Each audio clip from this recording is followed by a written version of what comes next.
छोड़ दो। देखो देखो, मैं तुम्हारे हाथ जोड़ता हूँ, मुझे छोड़ दो।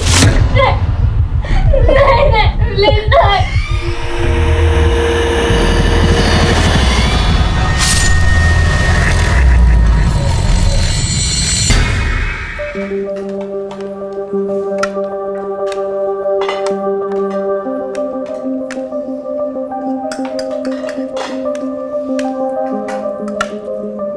पापा, बुआ से दाल मांगो ना।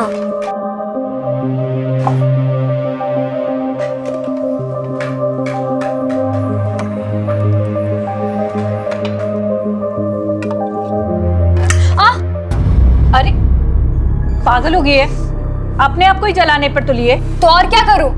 ऐसे तो आप लोग कुछ अपने आप से बात करने वाले हो नहीं, तो एटलीस्ट मैं तो ट्राई करूं।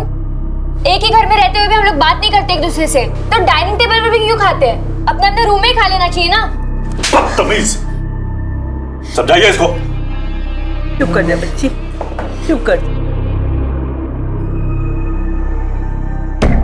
परिवार, रिश्ते, प्यार, एहसास, इन सब की परिभाषा वहां से बदलने लगती है जब इंसान कागज के टुकड़ों का गुलाम होने लगता है। कुछ पाने के चक्कर में क्या छूट रहा है, अगर वक्त रहते इस पर नजर ना डाली जाए तो सामने आते हैं इस लापरवाही के अंजाम, जहां अपनों की भीड़ में भी इंसान अकेला रह जाता है। उम्र दराज इस अकेलेपन पर शायद काबू पा जाए, लेकिन उन मासूमों का क्या जिनके दिलो दिमाग पर हर बात एक छाप की तरह छूटती है और जिंदगी में तजुर्बे की कमी और अपनों का परायापन उन्हें वीरान कर देता है। और फिर जिन राहों पर वो निकलते हैं वहां उन्हें मंजिल नहीं मिलती बल्कि हादसों से टक्कर होती है।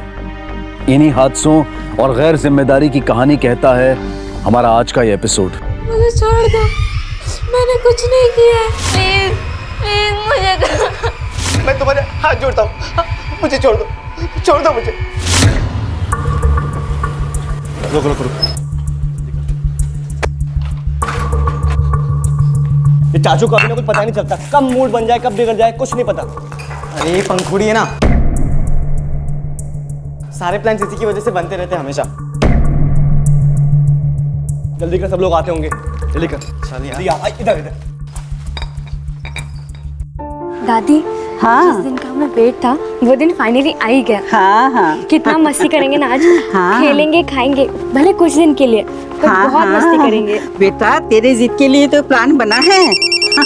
हेलो, हाँ जी, क्या मल्होत्रा साहब के माल की डिलीवरी नहीं हुई? एक मिनट में चेक करके बताता हूँ जी। भैया, आपने मल्होत्रा साहब का माल नहीं डिलीवर करवाया? ये बोल तो दिया था। अरे हाँ, वो शायद टेम्पो का प्रॉब्लम था। शायद टेम्पो का प्रॉब्लम था से क्या मतलब है आपका? अरे कोई काम तो ढंग से कर सकते हैं आप। मुझसे ऊंची आवाज में बात मत करना। तुमने क्यों नहीं देखा? दिन भर घूमते रहते हो। घूमने तो आप जा रहे हैं सारा काम छोड़ के। मेरा सामान बाहर निकालो, हम नहीं जा रहे हैं। मेरा भी सामान उतार दो। जब अनिल भाई साहब की वजह से काम रुका है तो उन्हें करने दीजिए ना। हम अपनी ट्रिप क्यों कैंसिल करें? क्यों? हिस्सा बटोरने के लिए तो बराबर खड़े हो जाते हो ना। थोड़ा बहुत काम कर लिया तो क्या हुआ? चुप रहो तुम सब, कोई कहीं नहीं जाएगा। चलो गाड़ी में बैठो। माँ, काम बहुत जरूरी है, हम लोग घूमने बाद में जाएंगे। समझने की कोशिश करो, चलो उठो। अरे घूमने से भी ज्यादा इम्पोर्टेंट काम है। ऐसी भी क्या कमाई जो किसी को खुशी ही ना दे सके। तू दुखी मत हो बेटा।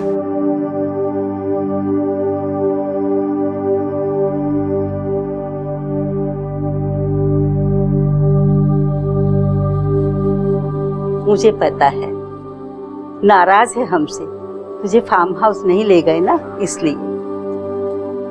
ये क्या कर रहे? ज्वालामुखी, ये क्यों? दादी, हाँ, इस घर में तो हर एक के अंदर एक ज्वालामुखी है जो कभी भी फट सकता है। क्या हम पहले जैसे कभी खुश नहीं रह सकते? खुशियाँ जगह की नहीं इंसानों की मोहताज होती है, पर इस घर में तो कुछ उल्टा ही हो रहा है। लक्ष्मी इतनी आई कि सरस्वती ने तो रास्ता ही बदल दिया।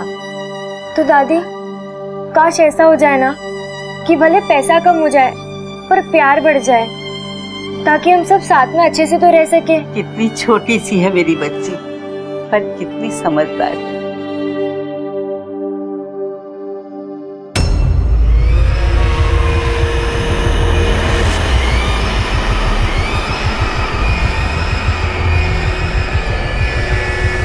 ये बच्चियां कौन थी और वो आदमी कौन था जो अपनी जान की भीख मांग रहा था? इन्हें क्यों बंदी बनाया गया था? दूसरी तरफ ये परिवार जिसका हर सदस्य एक दूसरे की तरफ पीठ किए अलग ही दिशा में आगे बढ़ रहा था, जिसकी लापरवाहियों और अनदेखियों ने एक मासूम बच्ची पंखुड़ी को सोच से बुजुर्ग बना दिया था, जो पैसे को लात मारकर गुर्बत की जिंदगी मांग रही थी सिर्फ इसलिए ताकि परिवार और उसकी खुशियां लौट आए, एक दूसरे के लिए वक्त लौट आए। इस परिवार के सिर्फ आदमी नहीं बल्कि औरतें भी दोनों हाथों से कमाना चाहती थी, जिसकी वजह से ये सब एक दूसरे की दुश्मन बनी हुई थी। पर आखिर ये सब चाहते क्या थे? इंसान सुख शांति के लिए दौलत कमाता है, लेकिन क्या सिर्फ दौलत से ही सुख शांति मिलती है? गाड़ी आधा घंटा लेट लेके आया तू आज। बॉस देखेंगे तो? सारे टेम्पो आ गए? हाँ सर, बस एक गाड़ी बची है, डिलीवरी हो गई, आने वाली है।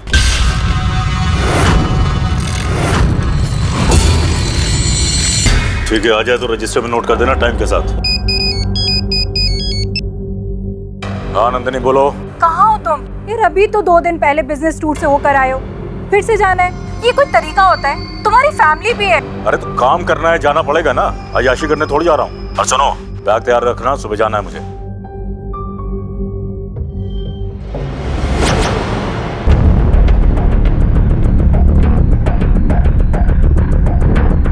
कब से खड़ी है गाड़ी? काफी टाइम पड़ा। गाड़ी के अंदर चेक करो, पेपर से क्या देखो? जी सर। आसपास जाके चेक करो, कुछ मिलता है क्या देखो।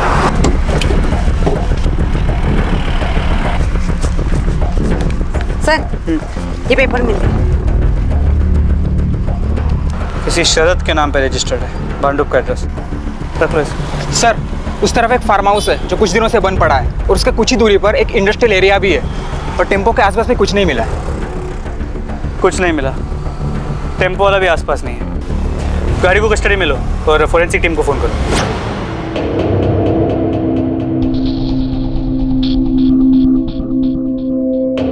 पापा यही दोनों हैं जिन्होंने मेरी बम पर पेट्रोल का इंजेक्शन लगाया था। क्या सबूत है कि ये दोनों ही थे? देखिए भाई साहब, हो सकता है आपका बेटा झूठ बोलता हो। मैंने देखा था, अमित भैया और दर्पण भैया ही थे।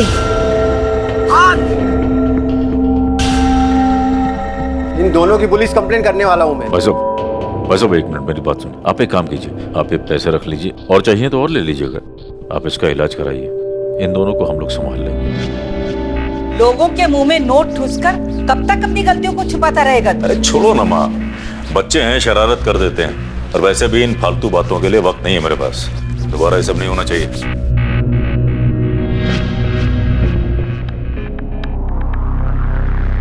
भाई प्लान क्या है तेरा, ये तो बता। सुन के मजे लेगा, देख के? देख के तो जा पंखुड़ी को बुला कर। पंखुड़ी को? अच्छा ठीक है।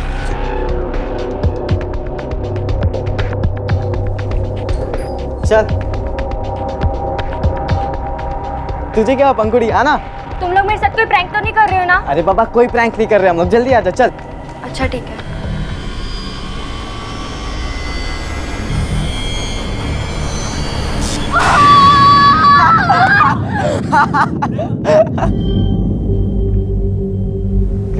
भाई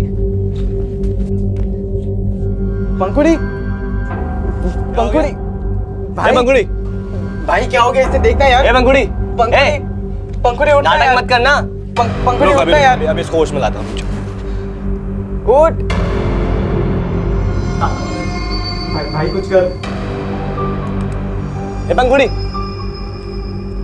पंखुड़ी, उठ जा यार, उठ। देख पंखुड़ी, इधर देख। तू जो कुछ देखती है घर पे बता देती है ना, इसे चुगली कहते हैं, है ना? और अब ये मत बता देना, वरना। यार पंखुड़ी, हम लोग तो बस मजाक कर रहे थे। देख मैं रिक्वेस्ट करता तुझसे, ये सब बात प्लीज घर पर मत बताना यार, प्लीज। मैं नफरत करती हूँ तुम दोनों से। अरे पंखुड़ी यार बात तो सुन यार, प्लीज यार, घर पे मत बताना किसी को। बात सुन, बात सुन। पर एक प्रॉब्लम है, जितना मैं तुमसे नफरत करती हूँ ना, उससे ज्यादा मैं तुम लोग से प्यार करती हूँ। प्रैंक्स, शरारतें, मस्ती इस तरह की हरगिज नहीं होनी चाहिए कि किसी को तकलीफ पहुंचे, किसी को खतरा हो, किसी को ठेस पहुंचे। घर के बड़े और जिम्मेदार जब इस तरह की हरकतों को नजरअंदाज करते हैं और अपनी ही दुनिया में मगन रहते हैं, तो यह खतरा किसी भी वक्त भयानक रूप ले सकता है। और यही हो रहा था रस्तोगी परिवार में। पूरे दिन में सिर्फ 20 साड़ियां बिकी है, प्रॉफिट तो मिलेगा ही नहीं, लेकिन किसको क्या पड़ी है ना? उस नीलम को मैं छोड़ूंगी नहीं, देखूंगी मैं उसे। टेंशन के मारे मेरे बाल झड़ने लगे हैं। अगर यही हाल रहा ना तो सब कुछ हमारे हाथ से निकल जाएगा। मैं कुछ बोल रही हूँ, सुनाई दे रहा है आपको? मेरी तो कुछ फिक्र ही नहीं है आपको।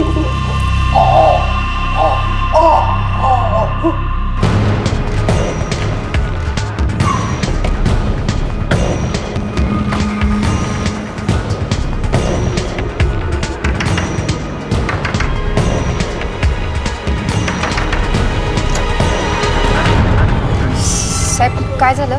शरद येत होता. हो, पण 2-3 दिवसापासून तो घरी नाही आला. त्याचा फोन पण बंद येतोय. साहेब क्या हुआ? ये तो तब पता चलेगा जब वो हमें मिलेगा. काही अंदाज आहे का तो आता कुठे असेल? साहेब तो टेम्पो चालवतो. कोणाची, स्वतःची का किसी और के लिए चला था? नहीं, मेरे को कुछ नहीं पता साहब. ठीक है, तो आला की आम्हाला कळवा.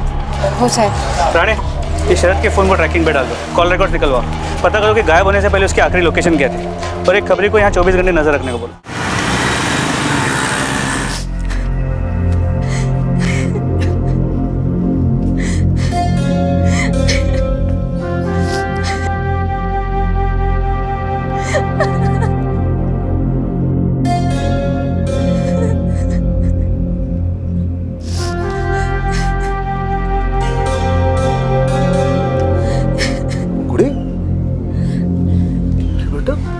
अरे क्यों रो रही हो? ताया जी, मम्मी ने मुझे बहुत चिल्लाया. क्या है? मम्मी इस पे साइन.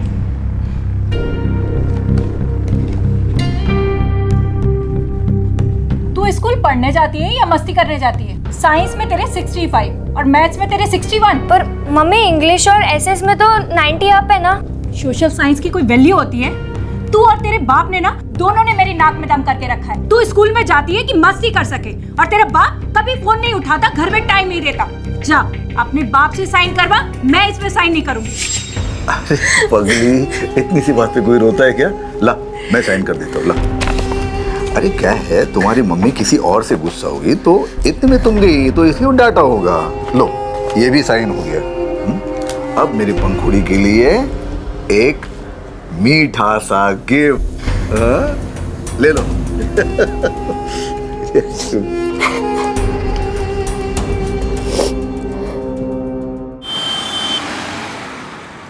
पंखुड़ी, पंखुड़ी, अरे कहाँ है पंखुड़ी? नंदिनी, पंखुड़ी को देखा कहीं? नहीं माँ जी, यहीं कहीं होगी. अरे तुम तो सुबह से अपने डिजाइन देखने में ही लगी रहती हो. तुम्हें कुछ होश भी है? कहाँ है बच्चे? सुबह से ढूंढ रही हो, मिल ही नहीं रहे हैं. क्या हुआ मम्मी जी? पंखुड़ी कहाँ है? पता भी है कुछ? और अमिता दर्पण कोई भी दिखाई नहीं दे रहा सुबह से. मम्मी जी यहीं होंगे वो लोग, कहाँ जाएंगे? तुम लोगों को कोई फिक्र भी है अपने बच्चों की? मैं ही ढूंढती हूँ. पंखुड़ी, पंखुड़ी कहाँ है बेटा?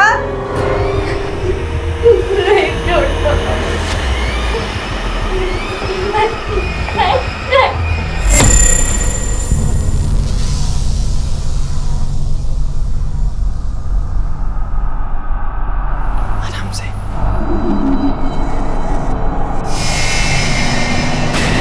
रुको, कहाँ थे तुम दोनों? और पंखुड़ी कहाँ है? पंखुड़ी? दादी हमें क्या पता पंखुड़ी कहाँ है. हम तो लेट नाइट मूवी देखकर आ रहे हैं बस. अच्छा, जाओ अपने अपने माँ बाप को उठा के लेके आओ. अरे जाओ.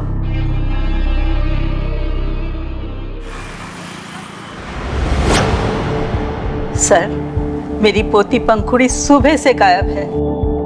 पता नहीं कहाँ किस हाल में है. आपने अपने रिश्तेदारों और उसके दोस्तों से पता किया? हो सकता है वहाँ हो. सर, जहाँ जहाँ वो जा सकती है सब जगह पर पूछताछ की.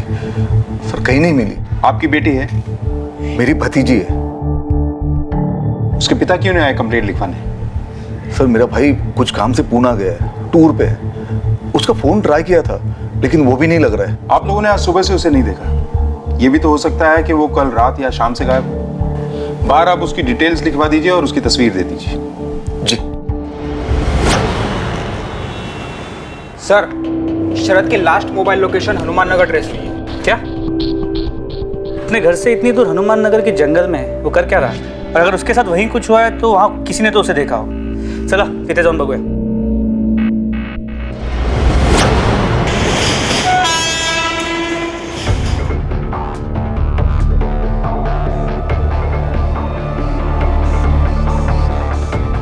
इसे देखा है? हाँ साहब, कुछ दिन पहले इधर आया था ये। उसके बाद इसको मैंने फार्म हाउस की तरफ जाते देखा।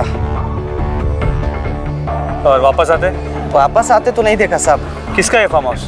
साहब शक्ल से तो मैं नहीं जानता साहब, लेकिन साहब वो फार्म हाउस है ना, उसके आगे इन लोगों की फैक्ट्री भी है साहब। लेकिन साहब ये फार्म हाउस पे ये लोग बहुत कम आता है साहब।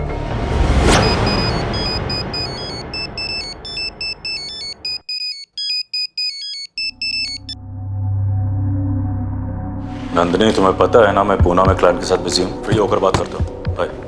मिस्टर नवीन। यस। हमें आपसे कुछ पूछताछ है।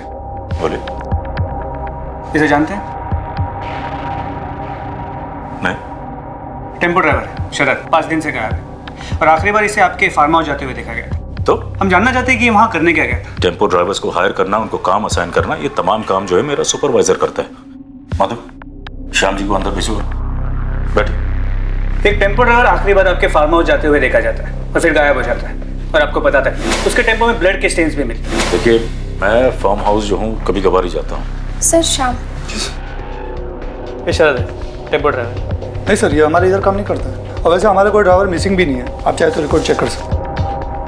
हमें आपका फार्म हाउस चेक करना। सॉरी, देखिए अदरवाइज मत लीजिएगा, लेकिन जितना कोऑपरेशन हो सकता था मैंने किया। एंड प्लीज एक चीज़ और है, बिना वारंट के प्लीज मेरा वक्त बर्बाद मत कीजिएगा। थोड़ा बिजी रहता हूँ मैं, प्लीज। सर इसे तो वारंट चाहिए। मुमकिन है इसका और शरद का पाप का कोई जॉइंट खाता हो। पहले वो पता लगा देंगे, फिर इसे कानून सिखाएंगे। रस्तोगी परिवार के रिश्ते प्यार मोहब्बत पर नहीं, शायद नफरत और इल्जामों पर ही टिके थे। सब कागज की जायदाद जोड़ने की फिराक में भावनाओं की नीलामी कर रहे थे। क्या शरद और पंखुड़ी के लापता होने में कोई एक कड़ी कॉमन थी? पंखुड़ी किसके आगे गिड़गिड़ा रही थी? शरद के टेम्पो से मिला खून आखिर किसका था? और क्या वास्ता था उसका रस्तोगी परिवार के फार्म हाउस से? केस का की। ठीक है, उसे थाने बुलाओ, आके देखते हैं। रिपोर्ट लिख लो। सर ठीक है। सर, शरद के बारे में जितने भी लोगों से पूछताछ की है, एक बात कॉमन निकली है कि वो बहुत ही गुस्से वाला है और बहुत लोगों से दारू पी के मार पिटाई भी कर चुका है। ठीक है, उसके घर पे जाके देखते हैं। वो तो 2 साल पहले उसकी बीवी उसको छोड़ के चली गई, तब से वो ऐसा हुआ है। कहाँ गई हो? कहीं एड्रेस आएगा थी सर? सर मुझे लगता है शरद ने बदला लेने के लिए ही अपनी बीवी को ढूंढ निकाला होगा और वो खून के निशान उसके ही होंगे। शरद की माँ ने जो मीना की बहन का एड्रेस दिया, वहाँ जाके पता करते हैं। अभी वो कहाँ है? अब तो वही हमें कोई क्लू दे सकता। ठीक है, शाम को देखो। सर, पंखुड़ी का फोन के लास्ट लोकेशन हनुमान नगर। हनुमान नगर? दामले, कोई लड़की अकेले इतनी दूर नहीं जा सकती, जरूर उसे कोई लेके गया हो सकता है सर। ये भी पता चला है कि उस फैमिली का इस एरिया में एक फार्म हाउस भी है। इसका मतलब तो ये बनता है कि कोई बाहर वाला नहीं बल्कि कोई घर वाला ही उसे वहां लेके गया हो। दामले, अनिल को फोन करके इन्फॉर्म करो और फार्म हाउस आने के लिए बोलो। Okay sir. हेलो,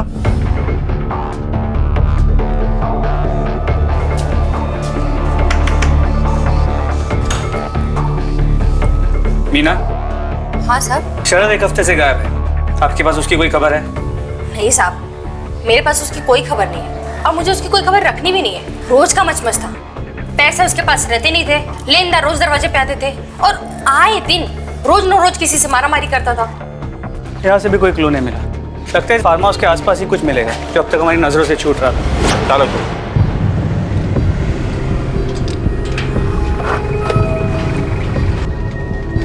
सर, आप यहाँ? तुम यहाँ कैसे? एक मिसिंग केस के सिलसिले में एक टेम्पो ड्राइवर एक हफ्ते से गायब है। आखिरी बार इस फार्म हाउस में आते हुए देखा गया था। चलो फार्म हाउस का चप्पा चप्पा छान मारो, कुछ भी छूटना नहीं चाहिए। अच्छी तरह से पूरी जगह की तलाश करो।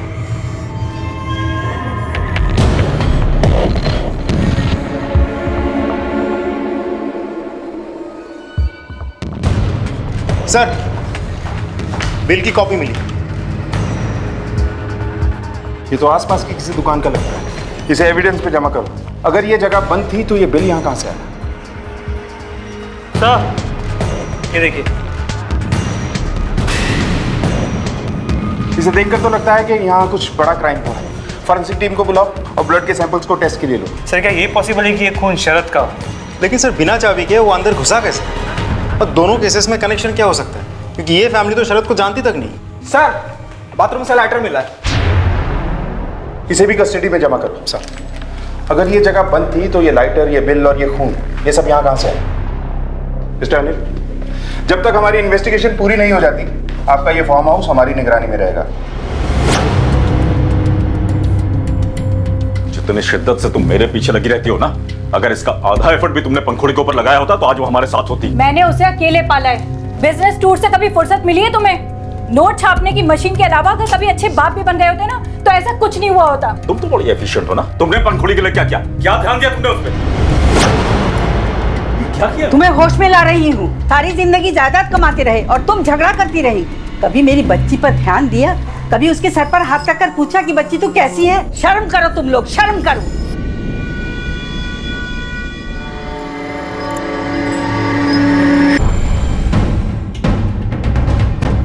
ये बिल आपकी दुकान की है? हाँ सर, ये बिल हमारी दुकान का है। बता सकते हैं कार्ड किसने स्वैप करवाया था? सर, शकल तो याद नहीं है, पर इतना याद है वो 2 16-17 साल के लड़के थे। ये रहा सर। यस सर, हम फार्म हाउस जाते थे लेकिन सिर्फ मस्ती करने। दारू वारू पीते थे पर कुछ गलत नहीं करते थे सर। हाँ सर, और जिस दिन पंखुड़ी गायब हुई थी उस दिन तो हम फार्म हाउस के आसपास भी नहीं गए थे। वहाँ नहीं गए थे तो फिर कहाँ गए थे तुम लोग? सर उस दिन हम मलाड के मॉल में घूम रहे थे। ठीक है, जाओ। Thank you sir. सर, इन दोनों की इंक्वायरी की है।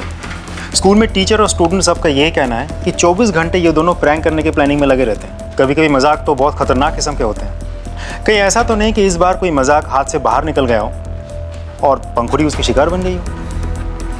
दामने पता करो कि ये दोनों सच बोल रहे हैं या झूठ। जिस दिन पंखुड़ी गायब हुई ये दोनों मलाड मॉल में थे या कहीं और? Yes sir. अब भी वक्त है, सुधर जाओ। आखिरी वार्निंग दे रहा हूं। पापा, ज्यादा मेलो ड्रामा करने की जरूरत नहीं है, वरना मुझे भी मुंह खोलना पड़ेगा। भाई तूने तो आज मरवा ही दिया। अब ज्यादा ड्रामा मत कर, अब तो बहुत मजे ले रहा था। अरे मजे की छोड़, अब ये सोच अपनी जान कैसे बचाएंगे हम।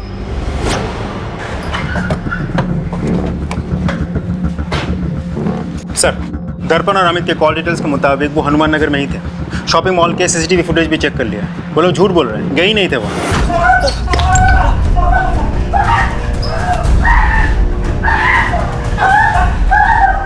सुना है तुम लोगों को सैटिस्फैक्शन बहुत पसंद है। आज तुम्हें वही बरसेगा।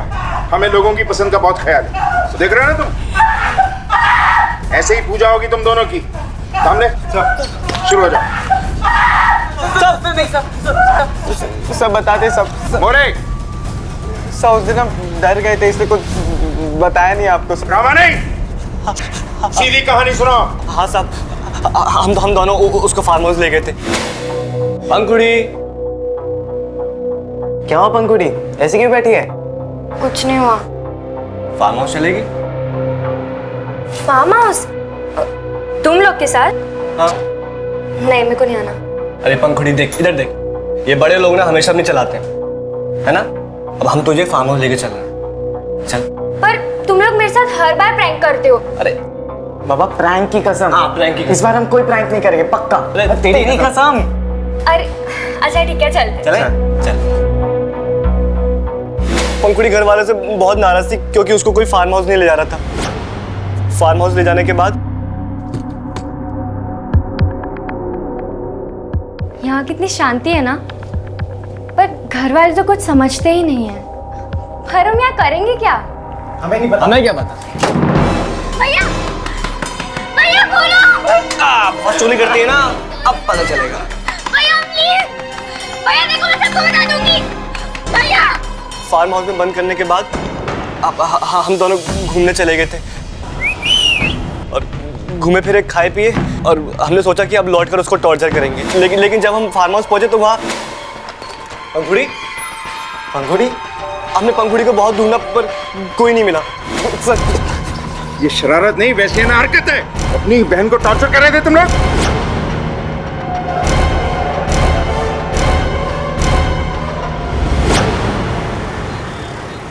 किस तरह की परवरिश की है तुमने अपने बच्चों की? और तुम लोग किसी को दुख देके तुम्हें खुशी मिलती है, चाहे अपनी बहन ही क्यों ना हो? हाँ हाँ, ये सब नवीन की गलती है। अरे बच्चों को सही गलत समझाने के बजाय उनकी गलतियों को पैसे देके रफा दफा करता है। मेरी गलती है? अरे मैं कम से कम सिचुएशन को हैंडल तो करता हूँ, आपने क्या किया? तो आप करो ना हैंडल। हाँ तो कर रहा हूँ ना मैं। तो करो ना बातें। अरे हाँ तो कर रहा हूँ। अरे चुप रहो, बंद करो ये ड्रामा।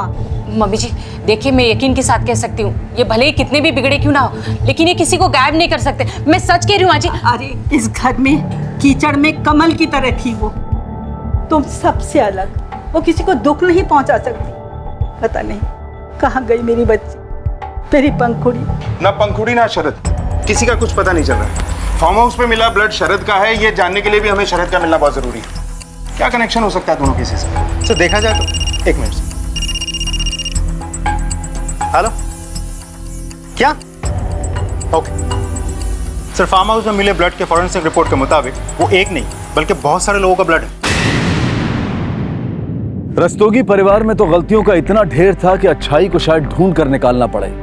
जो माँ बाप अपने बच्चों के भविष्य के लिए दिन रात एक कर रहे थे, उनके पास अपने ही बच्चों के लिए वक्त नहीं था। और अब एक अपराध की दस्तक उनके घर तक आ पहुंची थी, और इसी अपराध के पुख्ता सबूतों को इकट्ठा करने के लिए पुलिस ने एक बार फिर फार्म हाउस का रुख किया। पूरा फार्म हाउस बारीकी से चेक करो, कुछ भी अजीब दिखाई दे तो इन्फॉर्म करो। सर्च शुरू करो। Yes sir. तुम ऊपर देखो, तुम इस तरफ देखो।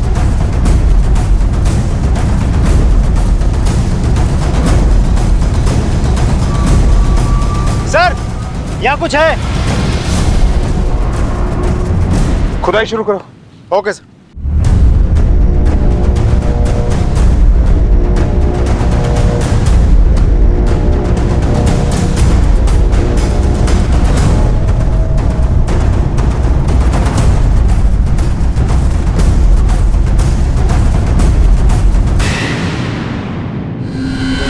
सर यहाँ भी एक लाश मिली है।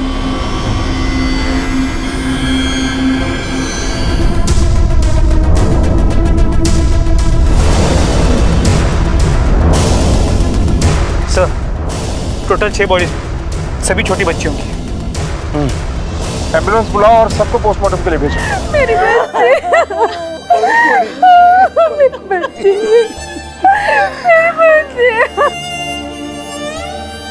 ये सब कुछ तुम लोगों की वजह से हुआ है। हमेशा पैसा कमाना, झगड़े करना, और तुम लोग हंसी मजाक में ही रहते थे। वो ठीक कहती थी, ये घर ज्वालामुखी है और ज्वालामुखी एक दिन फटेगा। उस ज्वालामुखी में ही मेरी बच्ची जलकर राख हो गई।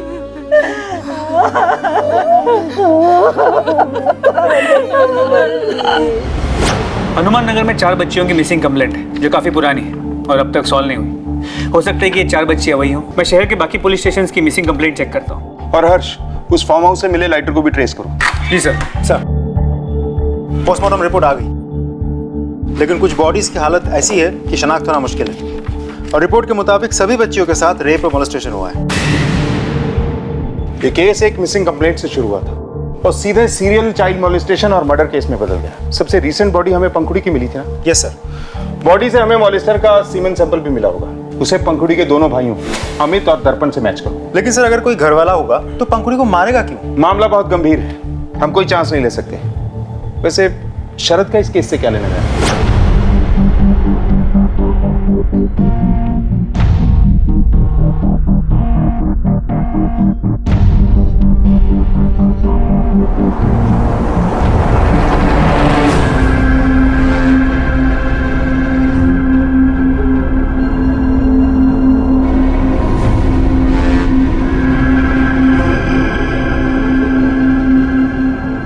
हेलो साहब। हाँ बोलो।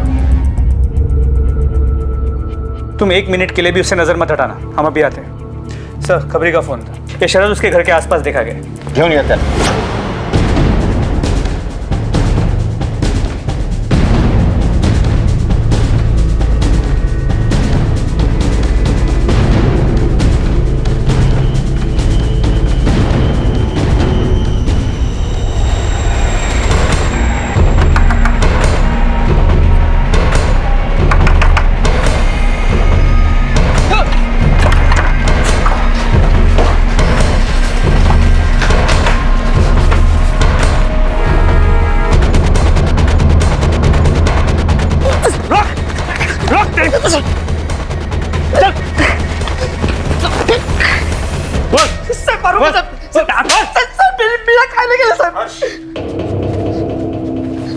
क्यों गया था फार्म हाउस?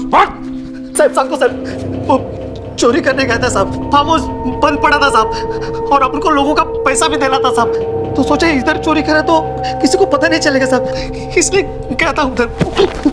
चोरी करके तू इतना डर गया था कि अंडरग्राउंड हो गया? चोरी के साथ साथ तूने खून भी किया और रेप भी किया। तेरे टेम्पो में खून किसका था? साहब सांगतो साहब, उधर में चोरी करने के लिए गया था साहब। वो पहले से एक आदमी वहां पे अजीब सा मास्क लगा के घूम रहा था साहब। उसके हाथ में चाकू था साहब। उसने अपन को चाकू से अपन के ऊपर हमला किया साहब। मैं अपनी जान बचाते कैसे कैसे भाग गया साहब।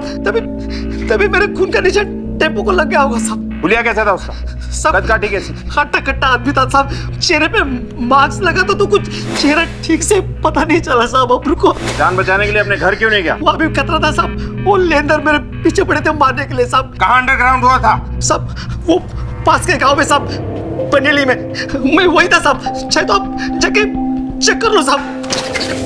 वो तो हम पता कर ही लेंगे, पर अब तू अपना ब्लड सैंपल देगा, और जब तक रिपोर्ट नहीं आ जाती ना, तू हमारा मेहमान रहेगा, समझा? ये शरद शायद सच बोल रहा है। 2 अक्टूबर की सुबह उसने बनेली की बस ली थी और वहाँ किसी किसान के घर पे वो किराए पे रुक गया था। हर्ष, कहानी अगर सच्ची भी है तो गढ़ी भी तो जा सकती है हमें गुमराह करने के लिए। सर, रिपोर्ट के मुताबिक टेम्पो पर लगा ब्लड शरद का ही है। मतलब शरद भी नहीं, तो फिर कौन हो सकता है? जिस तरह का डिस्क्रिप्शन शरद ने उस मास्क वाले आदमी का दिया था, कुछ कह पाना मुश्किल है। पंखुड़ी के बाप और काका दोनों के कॉल रिकॉर्ड चेक करो। अगर कुछ गड़बड़ है भी तो खुद ही सामने आ जाएगी। Yes sir.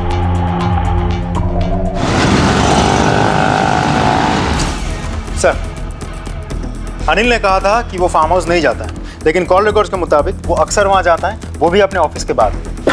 सर, उस लाइटर का पता चल गया। उस पर बना बारकोड किसी वेबसाइट का है, ऑनलाइन शॉपिंग से मंगाया गया। ऑर्डर करने वाली कोई मधु नाम की औरत, लेकिन उसका डिलीवरी का एड्रेस अनिल के ऑफिस।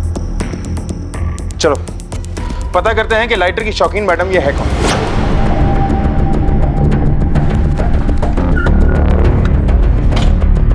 सर, मेरा फार्म हाउस मेरी फैक्ट्री के बगल में ही है, तो जब भी मैं फैक्ट्री से लौटता हूँ तो फार्म हाउस में बाहर से चक्कर मार के देखता हूँ सब कुछ ठीक है या नहीं। कुछ जाना पहचाना सा लग रहा है? जी सर, ये लाइटर मैंने ही अनिल सर को गिफ्ट किया था। क्यों? अफेयर है तुम दोनों के बीच? सर, हम लोगों का कोई अफेयर वफेयर नहीं चल रहा है। आप मेरा प्रॉब्लम नहीं समझ पाओगे। फ्रस्ट्रेट हो चुका हूँ मैं इस शादी से। मेरी बीवी को बात करना नहीं आता, सिर्फ लड़ना आता है। घर जाने से भी डरता हूँ मैं। सर, यही वजह है मेरे और मधु की दोस्ती की। हम लोग एक दूसरे से मिलते थे, दुख सुख बांटते थे, प्रॉब्लम शेयर करते थे। और दुख बांटने के लिए तुम अक्सर उसके साथ फार्म हाउस पे जाया करते थे? हाँ सर, लेकिन सर वहाँ पे क्या चल रहा था उसका कोई अंदाजा नहीं था मुझे। मैंने किसी को खून नहीं किया है।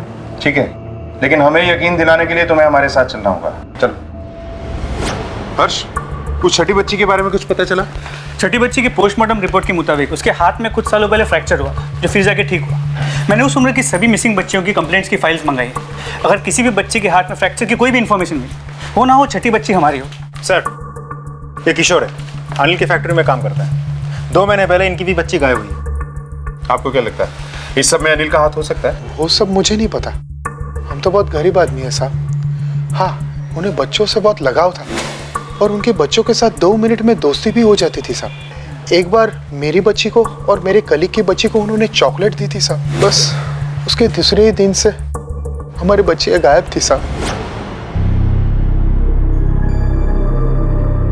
बिना कुछ किए ही बच्चियों पे बड़ा प्यार आता है आपको? सर, वो मेरे वर्कर्स की बच्ची है, इसलिए मैं उन्हें चॉकलेट देता था, लेकिन इत्तेफाक से वो गायब हो गई। गलत वक्त पे गलत जगह पहुंचने के बहुत इत्तेफाक हैं तुम्हारे। क्यों? सर, इनके वकील आए हैं जमानत के पेपर्स लेकर।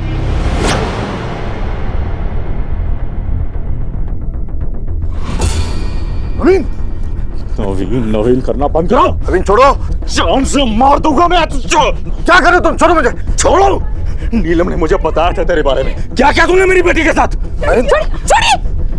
कभी सोचा नहीं था कि तुम्हारे दिमाग में इतनी गंदगी भरी होगी। पंखुड़ी तो मेरी बेटी जैसी थी और तुम। पंखुड़ी 3 अक्टूबर को फार्म हाउस से गायब हुई, पर अनिल उस दिन शहर में ही था। वो कोई और है जो अब तक हमारी आंखों में धूल झोंक रहा है। नवीन उस दिन उसी एरिया में था, जबकि उसने कहा कि वो पुणे गया और उसका फोन 3 तारीख को पूरे दिन स्विच ऑफ था। सर, मुझे लगता है इस सब के पीछे नवीन है। उस दिन फार्म हाउस में पंखुड़ी ने उसे सब कुछ करते देख लिया होगा, तो अपने आप को बचाने के लिए उसने पंखुड़ी का कत्ल कर दिया होगा। आपका मतलब है कि मैंने अपनी बेटी के साथ? आप ऐसी घटिया बात सोच भी कैसे सकते हैं? अरे मैं फोन इसलिए ऑफ किए हुए था ताकि मेरे घर वाले मुझे फोन करके परेशान नहीं करें। उस छठी बच्ची की शिनाख्त हो, उसकी माँ ने मिसिंग कंप्लेंट भी लिखवाई।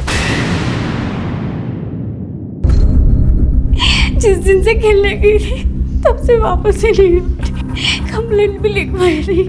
वो जादू वाला चेयर में बैठी थी और फिर से गायब हो गई। चेयर? कौन सी चेयर बेटा? वो चेयर बाजू वाले अंकल के पास है।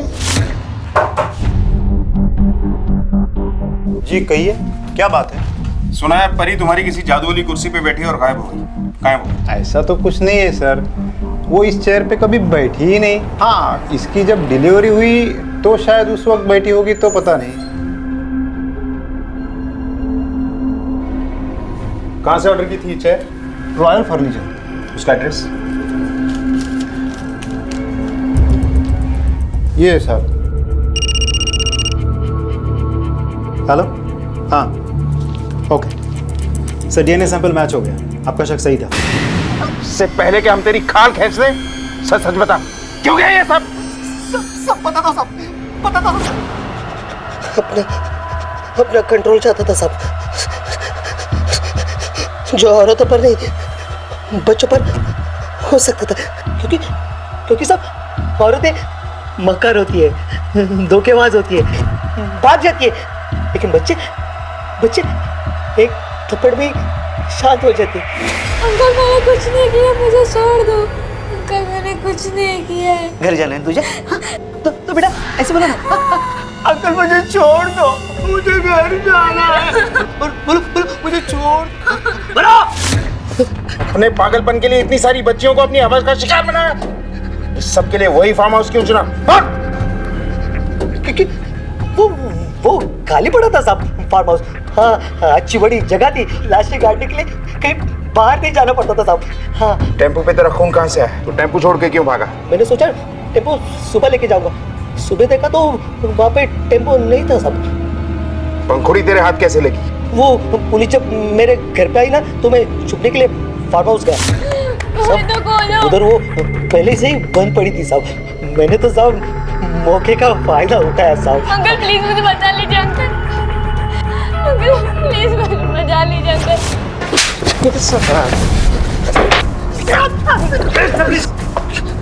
अगर मेरे हाथ में तुझे सजा देना होता ना तो यही चीर के रख देता तुझे। एक बेहतर जिंदगी जीने की चाह में इंसान ने आज अपने आप को मशीन बना लिया है। आज होड़ लगी है सिर्फ एक दूसरे से आगे निकलने की, और इस कंपटीशन ने समाज में मानसिक रोगियों की एक बहुत बड़ी फौज तैयार की है, जिसका शिकार बनते हैं पंखुड़ी जैसे मासूम बच्चे। पैसा जरूरत है लेकिन सब कुछ नहीं, पर सख्त जरूरत है अपने दिलो दिमाग को इन बेतुके और वहशियाना उसूलों से दूर रखने की।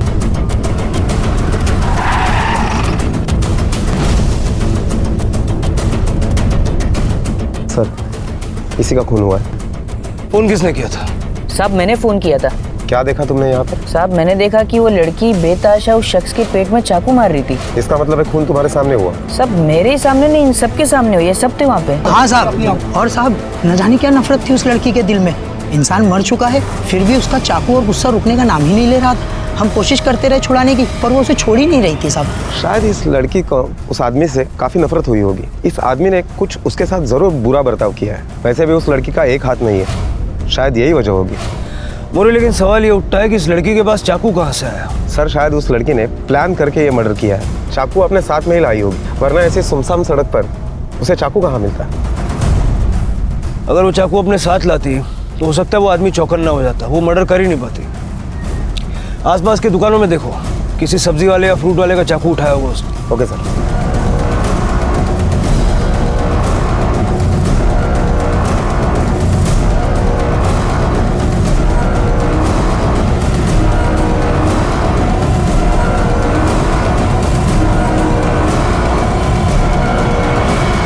इंस्पेक्टर, आपको पूरा यकीन है कि मर्डर इसने किया है? क्या मतलब, मैं समझा नहीं। ये देखिए लड़की की फाइल, ये कुछ 19 साल की होगी और उसकी बॉडी पे इतने सारे मार्क और निशान हैं कि मुझे लगता है ये खुद एक विक्टिम है। मतलब कुछ निशान ऐसे हैं लगभग 10 साल पुराने हैं। छोटी उम्र में किसी ने उसके साथ फिजिकल हैरेसमेंट किया है। ये लड़की अपंग है, पर जन्म से नहीं। इसका एक हाथ बाद में काटा गया है। और मारने और पीटने और जलाने के एक नहीं, काफी निशान है। लड़की के साथ सेक्सुअल हैरेसमेंट हुआ है? नहीं, पर हाँ, लड़की वर्जिन नहीं है।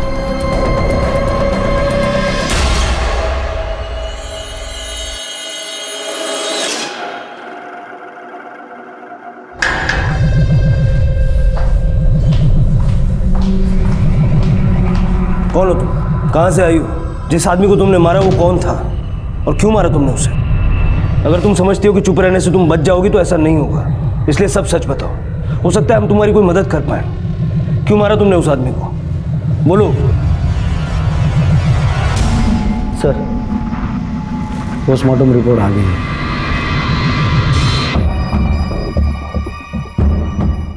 मोरे, पीएम रिपोर्ट के हिसाब से ये आदमी नेत्रहीन है, वो भी जन्म से।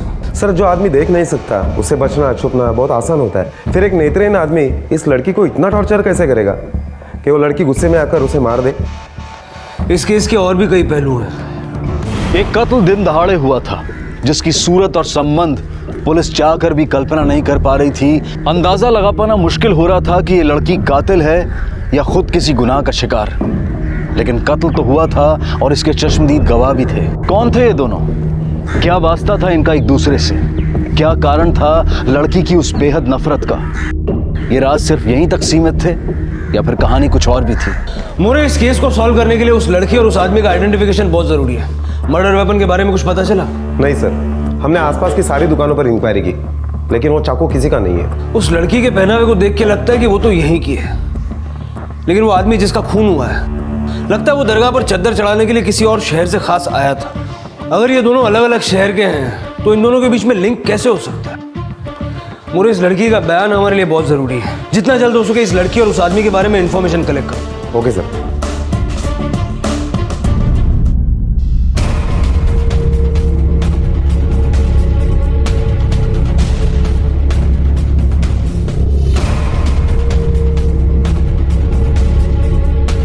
इसे पहचानते हो?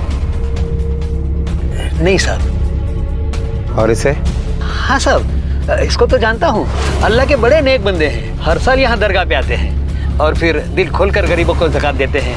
कहाँ से आते हैं कुछ पता है? ये तो नहीं मालूम, बस इतना कह सकता हूँ कि बड़े दीन ईमान वाले हैं। बाकी तो साहब ये दरगाह है, यहाँ जो भी आते हैं सब अल्लाह के बंदे हैं। अब किसका घर और किसकी जात पूछेंगे? सर, हो सकता है कि यह आदमी शहर में कहीं बाहर से आया हो और अपनी प्राइवेट कार से आया हो। मोरे, टोल नाके का सीसीटीवी फुटेज चेक करो और सारे पुलिस स्टेशन में पता करो कोई मिसिंग कंप्लेंट दर्ज है क्या। Okay sir.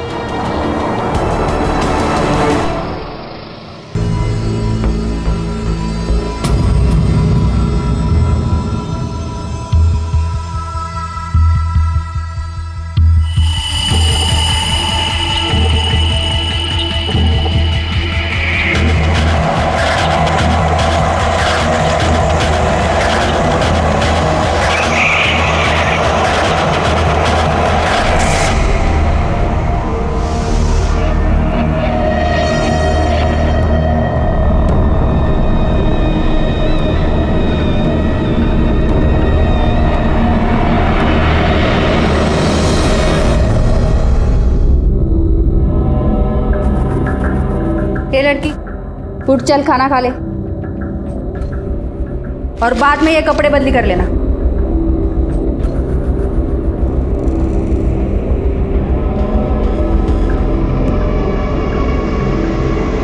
आबिदा, उस्मान, बाहर आओ। कहाँ हो तुम दोनों के दोनों? बाहर आओ। आबिदा, उस्मान, आबिदा, उस्मान, कहाँ मर गए दोनों के दोनों? बाहर चले आओ। अम्मी, क्या हुआ और आप इतनी घबराई हुई क्यों? अरे किसी ने मेरी जान लेने की कोशिश की।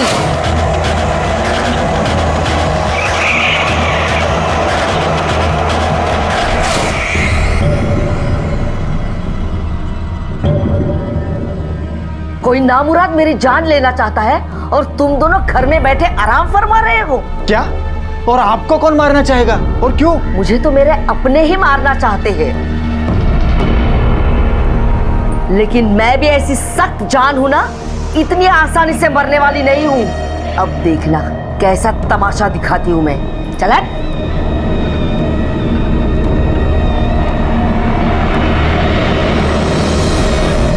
सर हमने टोल नाके पर भी पूछताछ की, लेकिन इस आदमी के बारे में कोई इन्फॉर्मेशन नहीं मिली। आसपास के पुलिस स्टेशन में भी कोई ऐसी मिसिंग कंप्लेंट नहीं है जिसे हम इस आदमी के साथ जोड़कर देख सके। इस आदमी की फोटो सब जगह सर्कुलेट कर दो, हो सकता है कोई पहचानने वाला मिले। ठीक है सर। हेलो, हाँ ठीक है, हम अभी आते हैं। सर हमारा एक खबरी है, पान वाला। हाँ साहब, ये लड़की देखा है मैं, यहाँ से 2 गली आगे चकले पे देखा था उसे। वो क्या है ना साहब कि मैं भी कभी कभार वहाँ जाता है ना, इसलिए मैं सोच रहा था इसे कहीं ना कहीं तो देखा है साहब, पर मुझे अब भी जाके याद आया। तू भी उसका ग्राहक था क्या? अरे नहीं नहीं साहब, अरे वो कहाँ इस काम के लायक है। अरे वो तो बर्तन भांडी मांजती है वहाँ पे साहब, और कपड़े भी साफ करती है।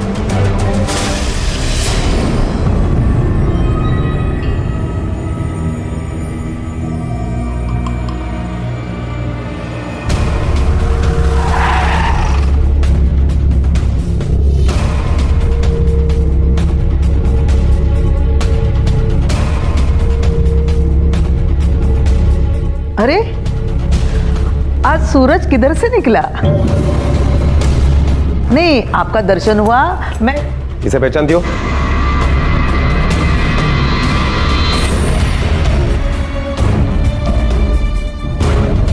बोला ना नहीं पहचानती, इधर की होती तो पहचानती। देख झूठ मत बोल, क्योंकि हमारे पास इंफॉर्मेशन है ये लड़की तुम्हारे यहाँ कपड़ा और बर्तन मांजने का काम करती है। क्या साहब, अब कपड़ा और बर्तन मांजने वाली का मैं हिसाब रखूंगी। शायद लड़की को करीब से देखने के बाद सब हिसाब याद आ जाएगा। Patil madam, yes sir. Guide तक आइला। चल अरे काय कर? चल चल। अरे छोड़ ना। अरे क्या करती है? मैं छोड़ूंगी नहीं। मैंने कुछ नहीं किया, देखो याद रखना, मैं छोड़ूंगी नहीं। अरे अरे अरे ये क्या जबरदस्ती? हाँ, कोई बर्तन मारने वाली लड़की का मेरे पास क्या काम है? मुझे लड़की चाहिए, लेकिन बिल्कुल चुप। लड़की को लेकर आओ। Yes sir.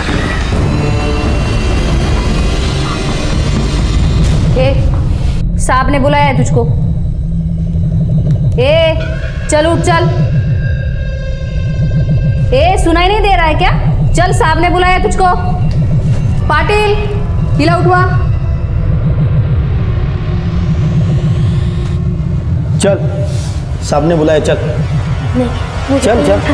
मुझे नहीं जाना, मुझे कहीं नहीं जाना, मुझे नहीं जाना, मुझे कहीं नहीं जाना। नहीं राजा साहब, मुझे छोड़ दो राजा, मुझे कहीं नहीं जाना। नहीं राजा साहब, मुझे छोड़ दो राजा साहब, मुझे कहीं नहीं जाना राजा साहब, मुझे कहीं नहीं जाना। नहीं राजा साहब, मुझे छोड़ दो राजा, मुझे कहीं नहीं जाना। नहीं राजा साहब, मुझे छोड़ दो राजा साहब, मुझे कहीं नहीं जाना राजा साहब, मुझे कहीं नहीं जाना। नहीं राजा साहब, मुझे नहीं जाना, मुझे नहीं जाना। कौन है राजा साहब? पता नहीं सर, लेकिन वो लड़की राजा साहब के अलावा कुछ बोल ही नहीं रही है। तुम जानती हो राजा साहब कौन है? राजा साहब? मैं नहीं जानती। झूठ मत बोलो। कोई कस्टमर है तुम्हारा? अरे साहब, हमारे यहाँ आने वाले कस्टमर खुद को राजा ही समझते हैं, और 2 घोट अंदर गई ना तो राजा साहब बन जाते हैं। तो तुम नहीं जानती? नहीं। जाओ, अगली बार मुझे तमाशा नहीं चाहिए। मोरे, इस लड़की का और राजा साहब का क्या कनेक्शन है? कौन होगा ये राजा साहब?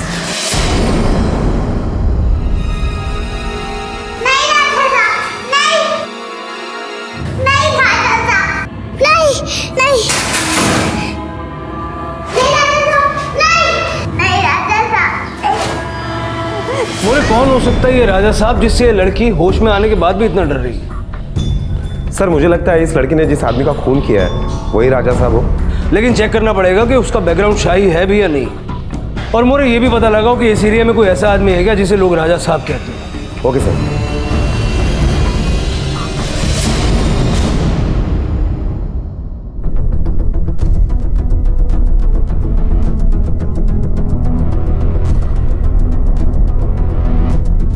तो आप हैं राजा साहब?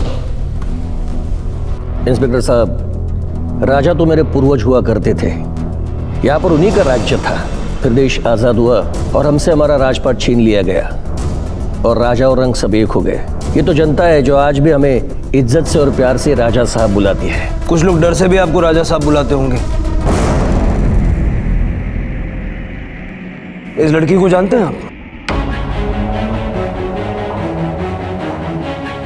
कौन है ये लड़की और आप इसके बारे में मुझसे क्या जानना चाहते हैं? ये लड़की भी आपकी भोली प्रजा की तरह है, रात दिन डर से कांपती हुई बस आपका ही नाम जपती है। हो ही नहीं सकता। मैं अभी 1 साल पहले यहाँ इंडिया में शिफ्ट हुआ हूँ, वो भी अपने पिताजी के देहांत के बाद। पिछले 15 साल से मैं यूएस में था। You can check my record. मैं इस लड़की को नहीं जानता।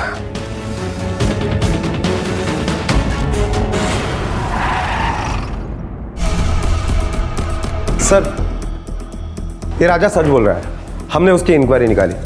वो सचमुच 1 साल पहले ही वापस आया है और उसके पास्ट में भी ऐसा कुछ नहीं मिला जिससे ये साबित हो सके कि इस लड़की के साथ उसका कुछ कनेक्शन है। मोरे, हम फिर से वहीं आके खड़े हो गए जहां से हम चले थे कि कौन हो सकता है ये राजा साहब।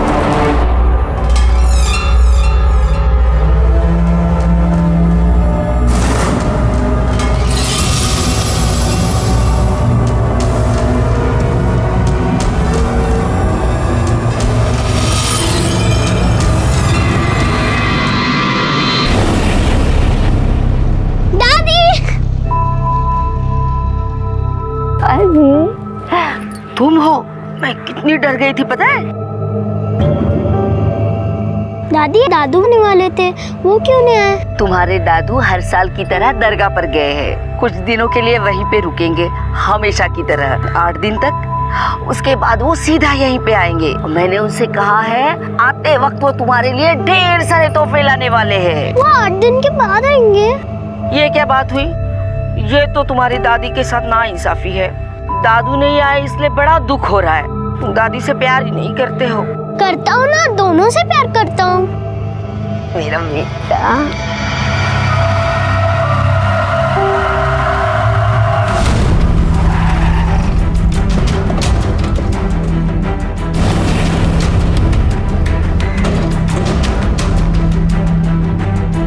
क्या कहा डॉक्टर? सर, डॉक्टर ने कहा कि इसकी दिमागी हालत ठीक नहीं है। कुछ तो ऐसा हुआ है इसकी जिंदगी में जिसका असर आज तक इसके दिमाग में है। पर ये राजा साहिब नाम का आदमी है भी या नहीं ये कहना मुश्किल है। और अगर है तो इसका और उसका क्या रिलेशन है ये पता लगाना होगा। ठीक है, ले जाओ इसको।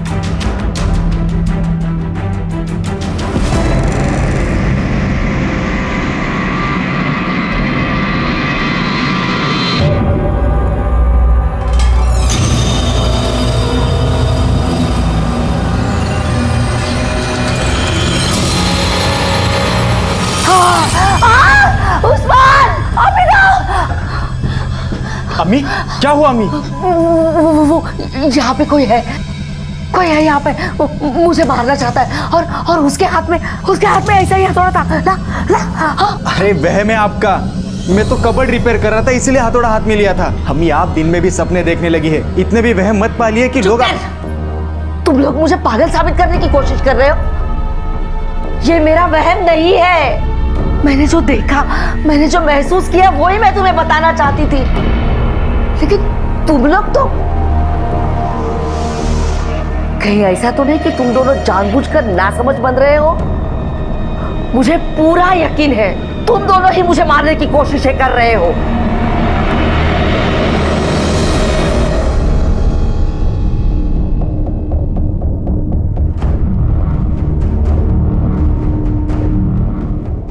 क्या रे, इधर मरवाने के लिए लाया क्या? अरे वो लड़की जिए या मरे, तेरे को क्या? चल यहाँ से।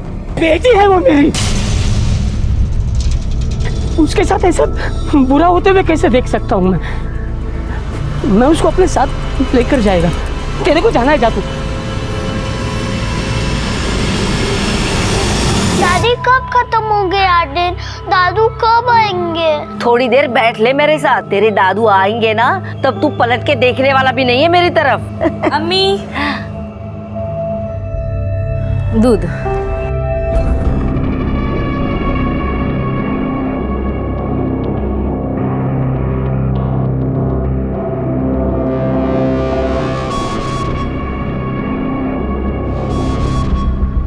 दूध ही है ना। क्या मतलब? और क्या हो सकता है?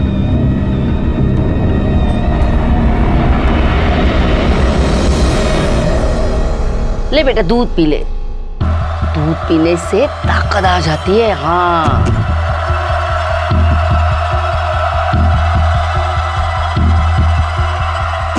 कुछ हो रहा है?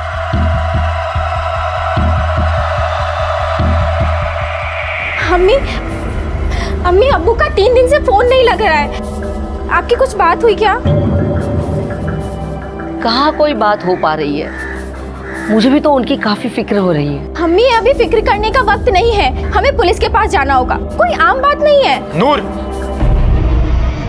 वो सिर्फ तुम्हारे नहीं मेरे भी अब्बू है, इतने तेवर दिखाने की कोई जरूरत नहीं है। अच्छा, फिक्र करने के अलावा कुछ कर रहे हैं? सिर्फ बैठ के इंतजार करो। जबान को लगाम दो नूर। हो सकता है बैटरी खत्म हुई हो या मोबाइल में कोई खराबी आई हो। माना कि आप सही सोच रहे हैं, पर भाई अब्बू इतने लापरवाह नहीं हो सकते कि वो पीसीओ से एक फोन करके अपने घर की भी खैर खबर ना पूछे। अम्मी हमें तो डर लग रहा है कहीं अब्बू के साथ कुछ गलत ना हुआ हो। पता नहीं आप लोग इतने सुकून से कैसे बैठे हैं। अब बस करो नूर। अरे बस करो भाई, अब्बू की फिक्र में तुम दोनों तो लड़े ही जा रहे हो। बस ये नहीं कि पुलिस स्टेशन जाके उनके गुमशुदगी की रिपोर्ट लिखवाए। हेलो, हाँ हम हमारी फॉर्मेलिटीज पूरी कर लेते हैं। बॉडी तो नहीं है लेकिन उसके कपड़े हम फैमिली को हैंड ओवर कर देते हैं। सर उस डेड बॉडी की पहचान हो गई है। उस आदमी का नाम रहमत खान है, पाली का रहने वाला है। उसकी फैमिली पाली पुलिस स्टेशन में मिसिंग कंप्लेंट लिखवाने गई थी। जहां हमने फोटो भेजी थी उसी से उन्होंने पहचान लिया। कल रहमत खान की फैमिली उसके कपड़े क्लेम करने के लिए आ रही है। तब तक मैं फॉर्मेलिटीज कंप्लीट कर लेता हूँ। ठीक है, ओके सर।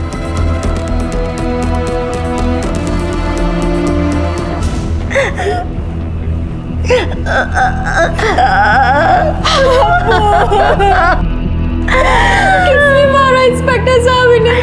कैसे हो गया इंस्पेक्टर साहब? या अल्लाह, संभालो अपने आप को। देखिए मैं आपका दुख समझता हूँ, लेकिन कुछ सवाल हैं जो जरूरी हैं पूछने होंगे। किसी से कोई दुश्मनी थी उनकी? कैसी दुश्मनी साहब, उन्होंने तो कभी किसी के साथ ऊंची आवाज में बात तक नहीं की। खुदा का नेक बंदा था मेरा शौहर। मेरे साथ चलिए, किसी से मिलवाना है आपको।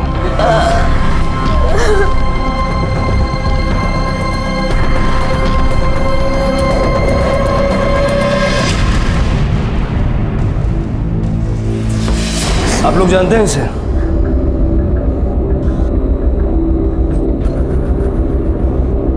नहीं साहब, इसे तो हमने पहले कभी देखा भी नहीं। नहीं साहब, हम नहीं जानते इसे। ये कौन है? कौन है ये लड़की?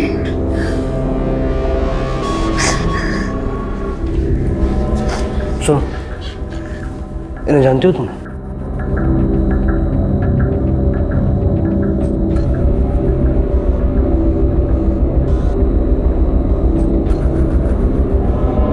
रहमत की शिनाख्त ने पुलिस को एक सुकून की सांस दी। ऐसा लग रहा था कि अब लड़की की पहचान आसान होगी, लेकिन ना लड़की और ना ही रहमत के परिवार ने एक दूसरे को पहचाना, जिसने ना सिर्फ पुलिस की उम्मीदों पर पानी फेरा बल्कि उन्हें फिर से शून्य पर लाकर खड़ा कर दिया। अभी सिर्फ मरने वाले की पहचान हुई थी, मौत का कारण और मारने वाली लड़की की पहचान अभी बाकी थी। दूसरी तरफ एक आदमी लगातार पुलिस स्टेशन के इर्द गिर्द घूम रहा था, जो ज्यादा दिन तक पुलिस की नजरों से बच नहीं पाया और गिरफ्त में आ गया। कौन था यह आदमी? साहब मेरा नाम तात्या है, मैं भिखारी है साहब। वो लड़की 1 साल पहले मेरे को अपने नाके के सिग्नल पर बैठी हुई मिली थी।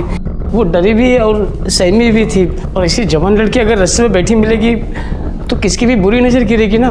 तो मैं ही उसको बोला था, अगर ये सब बुरी नज़र से बचने का है तो तेरे को बदसूरत ढूंढना पड़ेगा। फिर उससे मेरी बात मान ली साहब। मैंने तो सिर्फ उसके भले के लिए उसका हाथ काटा। एक लड़की को अपाहिज बनाया अपना भीख का धंधा बढ़ाने के लिए, और यहाँ पे मान बनने का नाटक कर रहा है। नहीं साहब, मैंने कभी उससे भीख नहीं मंगवाया साहब। वो बच्ची थी मेरी, बाप जैसा प्यार दिया मैंने।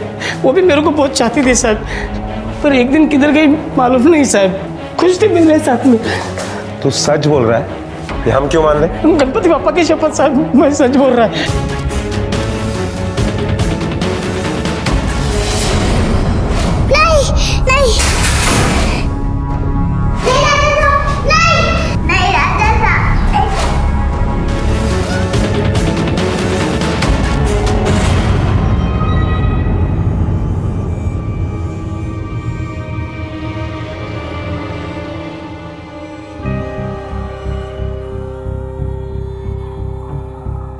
तात्या, तात्या, तात्या, मंजरी,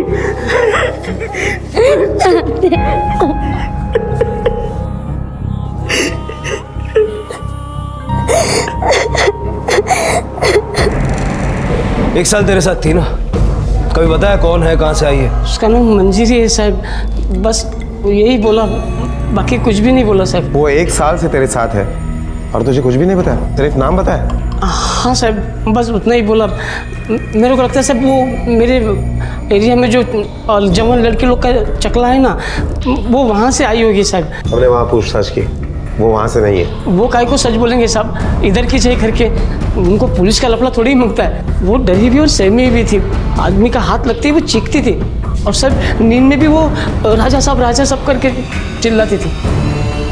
मुझे कहीं नहीं जाना राजा साहब, मुझे कहीं नहीं जाना। मेरे को तो वो उधर की लगती है।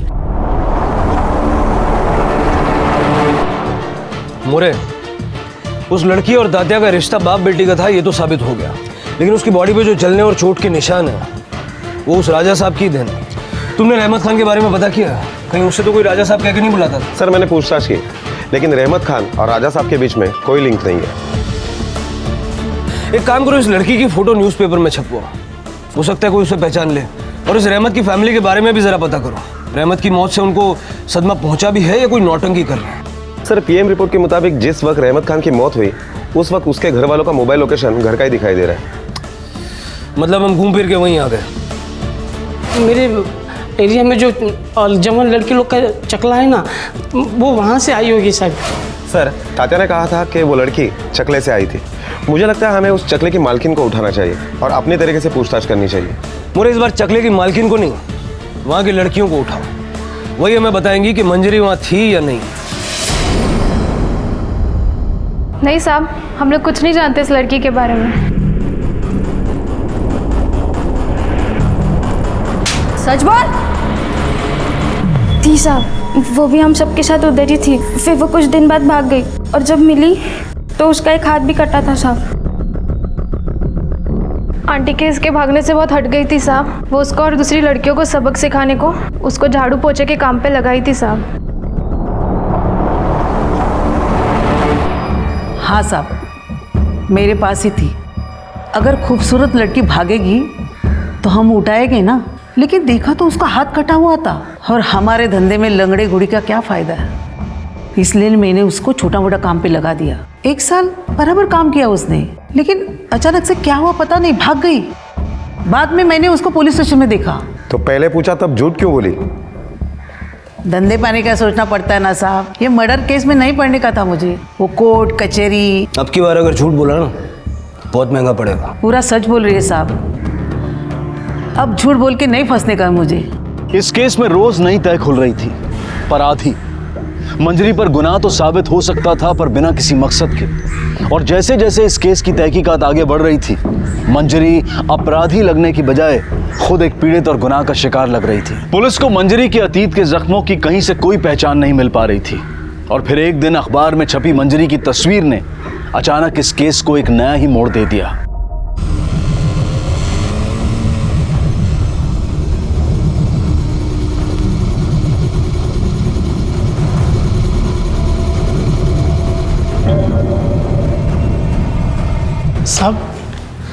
साहब, आपने ही ये फोटो पेपर में छपवाई थी ना? हाँ, तुम जानते हो इसे? हाँ, मेरी बेटी है शायद। शायद मतलब अपनी बेटी को नहीं पहचानते? सर ये कुछ 10 साल पहले मुझसे मीरज में खो गई थी, तब की और अब की सूरत में थोड़ा सा अंतर है। लेकिन ये देखिए ना, उसकी आंखें देखिए, अभी भी ऐसे भी है। ये कुछ टेस्ट की रिपोर्ट जो उसके बचपन में करवाई थी, इससे पहचानने में कुछ मदद मिले तो। मोरे,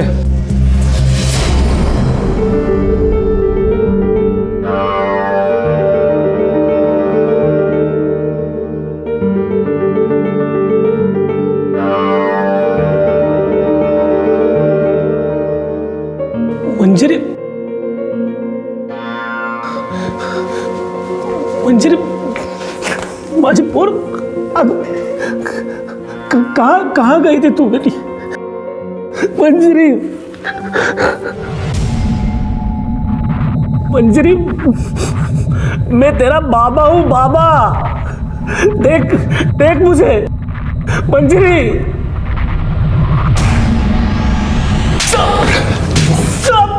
तू तो कह रहा था कि तू उस लड़की का बाप है, लेकिन वो लड़की तो तुझे पहचानती भी नहीं है। साहब मैंने आपको बताया तो वो बहुत छोटी थी जब मिरज में खो गई थी, शायद भूल गई हो। भूल गई?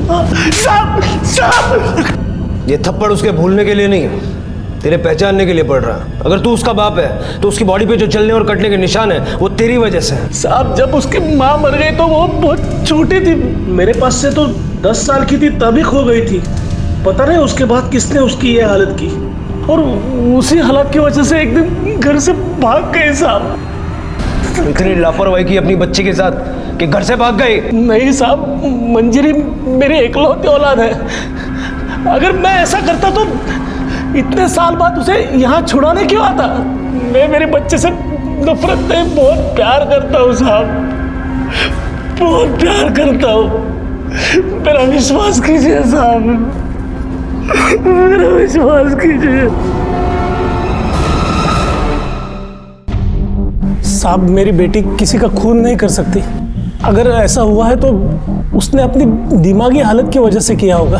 मैं कोर्ट में ये साबित करके रहूंगा, अपनी बच्चे से खुद को अभी दूर नहीं जाने दूंगा। ये सही करा, मंजरी को लेकर आओ। मंजरी बेटा डर मत, मैं हूं ना तेरे साथ। चल अब घर चलते हैं, चल चल बेटा। मोरे, अब तक हम इस लड़की की पहचान और परिवार को ढूंढ रहे थे, लेकिन जब अब मिल गया है तो पता नहीं क्यों ऐसा लग रहा है कि कुछ गलत हो रहा है। मंजरी के पिता ने उसकी पहचान साबित करके उसकी जमानत तो करवा ली, लेकिन उस पर केस अब भी चल रहा था। और ये राजा साहब कौन था जिसका डर मंजरी की आत्मा पर बैठा हुआ था? उसका मंजरी से क्या संबंध था? क्या मंजरी को कोठे पर पहुंचाने में भी राजा साहब का हाथ था? मोरे, उस चकले वाली आंटी से पूछो कि मंजरी वहां कैसे पहुंची। अगर ये कड़ी जुड़ गई तो पता चल जाएगा कि मंजरी का उसके बाप के साथ रिश्ता कैसा है। Okay sir. साहब, मैं ईमानदारी से धंधा चलाती हूँ, किसी के ऊपर जोर जबरदस्ती नहीं करती। रोकड़ा दिया था मैंने और खरीदा था उसको। इसने बेचा था? नहीं, हमारे कस्टमर है शांताराम, उसने भेजा था। उसका एड्रेस, फोन नंबर कुछ है तुम्हारे पास?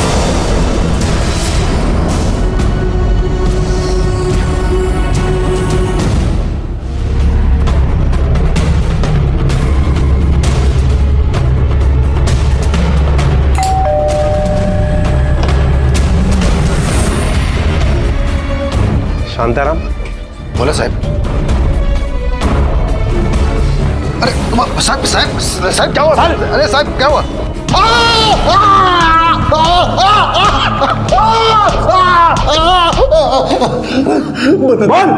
मैं सच बताता है साहब, मैंने उसका दिमागी हालत देखकर उसका फायदा नहीं उठाया। मैं तो उसको खरीदा था, पूरा 50,000 रुपया दे उसको। वो जानवरों की तरह मारता था उसको, हंटर से जलाता था उसको साहब। सर, कॉल रिकॉर्ड्स और लास्ट फोन लोकेशंस। वो 25 तारीख को आया था तेरे पास? हो साहब। इसका मतलब है कॉल रिकॉर्ड के हिसाब से भी उसका मोबाइल लोकेशन रहमत खान की मौत की जगह का ही है।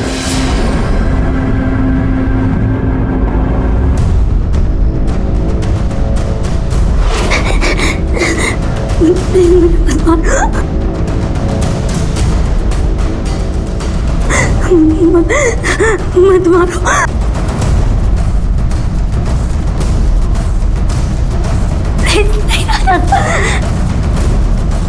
मुझे छोड़ दो राजा साहब, प्लीज मुझे मत मारो, मुझे छोड़ दो राजा। मरना तो तुझे पड़ेगा ही। ज्योतिष ने क्या कहा था मालूम है तुझको? उन्होंने कहा था मैं तुझको कितना भी दूर कर लूं, तेरी पनौती मेरे साथ तब तक रहेगी जब तक तू जिंदा है।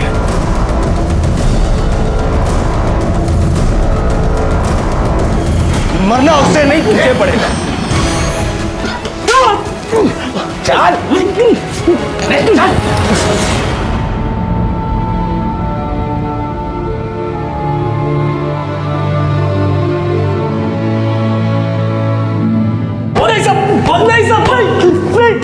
नहीं, बस साहब, बस मैं ही हूँ राजा साहब। नौटंकी के कपड़े भाड़े पे देने का मेरा काम था। मंजरी जब छोटी थी तब मैं उसे बहुत मारता था और तब राजा की पोशाक पहना करता था। तब वो सोचती थी मैं ही राजा हूँ और वही इमेज उसके दिमाग में बैठ गई साहब। और चकले पे भी मैं उसका हालचाल देखने नहीं गया था, उसको मारने ही गया था, लेकिन उसने मुझको देखा, वो वहां से भाग गई। मैं उसका पीछा कर रहा था। इसका मतलब मंजीरी ने रहमत को नहीं मारा? नहीं साहब, मैं किसी को नहीं मारी। वो तो आंटी के उधर मैंने मेरे बाप को देखा और वहाँ से भाग गई। जब दरगाह के उधर पहुँची तो एक औरत एक आदमी को चाकू मार रही थी। लेकिन लोगों ने तो तुम्हें देखा था उसे चाकू से मारते हुए। नहीं साहब, मैं किसी को नहीं मारी। तुमने उस औरत का चेहरा देखा था जिसने खून किया? हाँ साहब। उसे पहचान सकती हो? हाँ साहब, उस दिन उसके घर वाले आए थे, उनमें ही वो भी थी।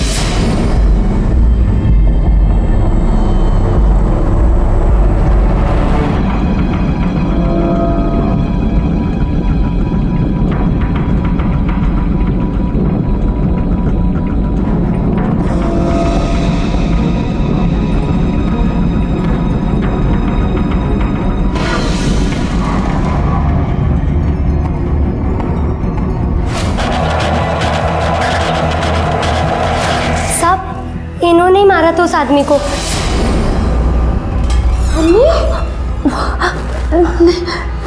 ए लड़की, क्यों झूठ बोल रही है तू? साहब, मैं क्यों मारूंगी अपने शोहर को? ये लड़की झूठ बोल रही है साहब। नहीं साहब, यही थी वो। साहब, वो मेरे शोहर थे साहब, मैं उन्हें कैसे मारूंगी? उल्टा यहाँ मेरी जान आफत में फंसी हुई है। आए दिन मुझ पर हमले होते रहते हैं। कौन करवाता है तुम पे हमले और क्यों? जायदाद की लालच में मेरी बहू और मेरा बेटा ही करवाते होंगे मेरे पे हमले।